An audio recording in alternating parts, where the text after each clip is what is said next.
I paid for my stepdaughter's college and wedding.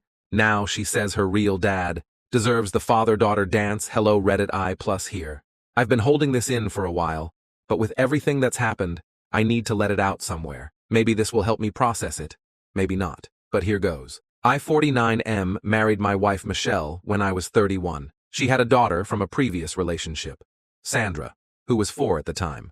Her biological father was never in the picture. Left Michelle when Sandra was just a baby. No child support, no birthday cards, no calls.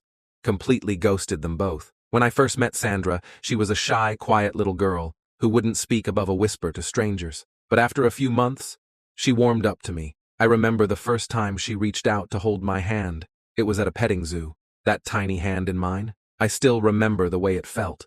Like something locked into place in my chest. Michelle and I got married the next year. I didn't push to adopt Sandra because her bio dad still had parental rights and never responded to legal notices. But in every practical way, I was her father. I took her to daycare, taught her to ride a bike, sat through countless dance recitals and school plays, helped her with homework, made her lunches. When she had her first heartbreak in high school, it was my hoodie she cried into. I gave everything to her because I wanted to. I loved her like she was my own blood. Sandra never called me stepdad. Not once. From around age 6, I was just dad. I paid for everything growing up. Michelle had some chronic health issues and couldn't work full-time, so I picked up extra shifts. We weren't rich, but we made it work. I saved what I could, slowly building up a college fund for Sandra. She had big dreams. First vet school, then psychology. She was smart, driven. I was proud of her. She got into a pretty pricey private college. We didn't qualify for much financial aid, so I paid. Every tuition bill, every textbook, every dorm deposit. I took out a second mortgage to make it work. Never once did I make her feel guilty about it. I was investing in her future.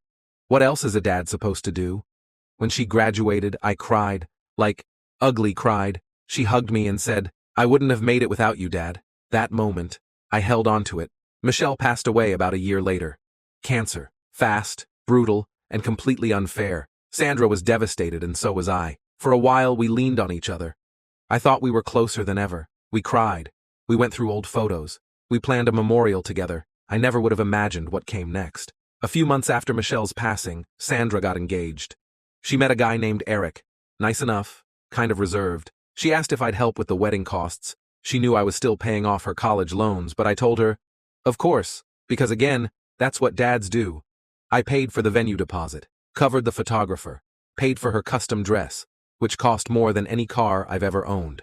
I even paid to fly in Eric's family from out of state. The running tab was around $28,000, and I hadn't even blinked. I didn't care. I thought I was building memories, that this was my daughter's big day. Fast forward to a week before the wedding. We're having a small planning dinner, just the 3 of us, me, Sandra, and Eric. We're going over the timeline when she casually mentions, "Oh, and then after dinner, I'll have the father-daughter dance with my real dad." I laughed. I genuinely thought she misspoke. "You mean me, right?" She looked uncomfortable. "No, I meant my biological dad. His name's Tom. He's flying in from Nevada." I swear the room dropped 20 degrees. I said, "You're having a father-daughter dance with him? The guy who vanished when you were a baby?" She shrugged, not looking at me. "We reconnected a few months ago. I found him on Facebook. He was really apologetic. Said he always regretted leaving. We've been talking a lot. He's coming to the wedding. I just feel like it's something I need to do. For closure." Closure? I sat there stunned. Not angry yet, just hollow. Like the wind had been knocked out of me. "I've been your dad for 18 years, I said quietly. "I know," she said. "And I'm so grateful. I really am. This isn't about replacing you, it's just, I want that moment. I never got to have it with him." I didn't yell. I didn't storm out. I just nodded and said, "Okay." I went home and sat in my car for about an hour, just staring at the dashboard. And then I started making calls. I called the venue, the caterer, the DJ, the florist. All the final payments were still pending. I canceled every check, told them the financial support was being withdrawn. I didn't fight or make a scene. I just stepped back, like she asked. 2 days later, Sandra called, furious. "What the hell, Dad?" "You mean Tom?" I said. That shut her up for a second. "You're seriously pulling out of the wedding now?" "I was paying as your father," I said. "Apparently that title's already taken. Let him handle it." She started crying. said I was being petty, said it was just one dance, that I was ruining her big day. I reminded her that I had given her everything, that I was the one who stayed up during her fevers, who worked overtime to send her to school, who held her when her mom died. And all I ever asked, was to be seen as her dad. Not a wallet, not a placeholder. She said it wasn't about money, and I told her neither was my love.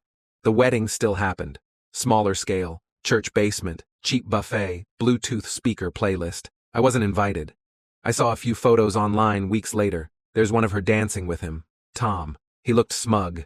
She looked satisfied, I guess. I haven't spoken to her since. She texted once. I'm sorry, I didn't mean to hurt you. I just needed to know him. I left it on read. I'm not writing this for sympathy. I don't even know what I want out of this post. Closure, maybe. Or just to tell my side of the story, because for 18 years, I gave everything to that girl. And in the end, I found out I was just a stand-in.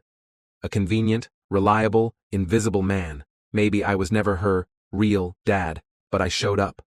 And I don't regret loving her.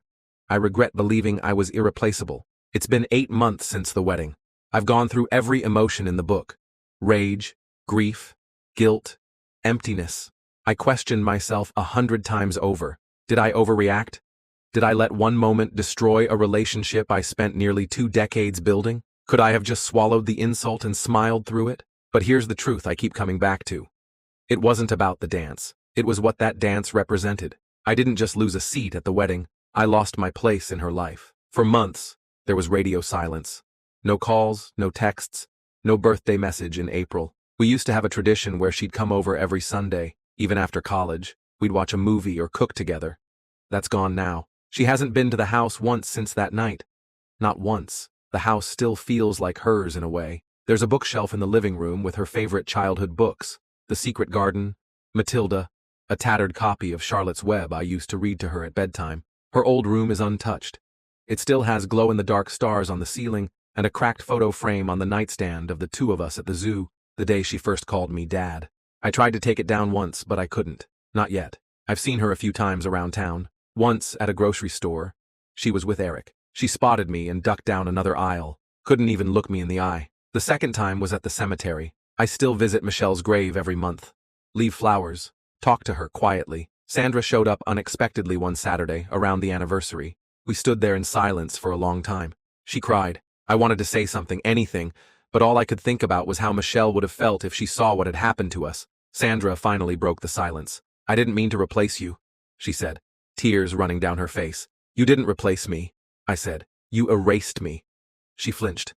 I hated saying it, but it was the truth. I wanted to know where I came from. You came from a woman who gave everything she had, and a man who gave you everything he earned. She looked down, whispered, I miss you. And I almost reached out to hug her. But then I remembered every night I stayed awake wondering where I went wrong. Every time I looked at a photo of us and felt like a fool. And I stepped back. I miss who you used to be, I said. But I don't know who you are now. She nodded, didn't argue. And then she left, again. Since then, it's been quiet. I've started therapy. Something I probably should have done years ago, but I was too busy holding everything together. My therapist said something that stuck with me. Grief isn't always about death. Sometimes it's about mourning the version of love you thought was real. I've been trying to build a life again. I got back into woodworking, made a bench for the front porch, adopted an older rescue dog named Milo. He's half blind and snores louder than a lawnmower, but he follows me around like I hung the moon. A few weeks ago, I finally boxed up some of Sandra's old things. Not out of anger, just acceptance. I kept a few things. A stuffed penguin she used to sleep with. That old photo from the zoo. They're in a drawer, not on display anymore. I don't know if that makes me a bad person. I just needed the house to stop feeling like a museum of someone who no longer lives here. Eric messaged me last week. First contact since the wedding. Said Sandra's pregnant.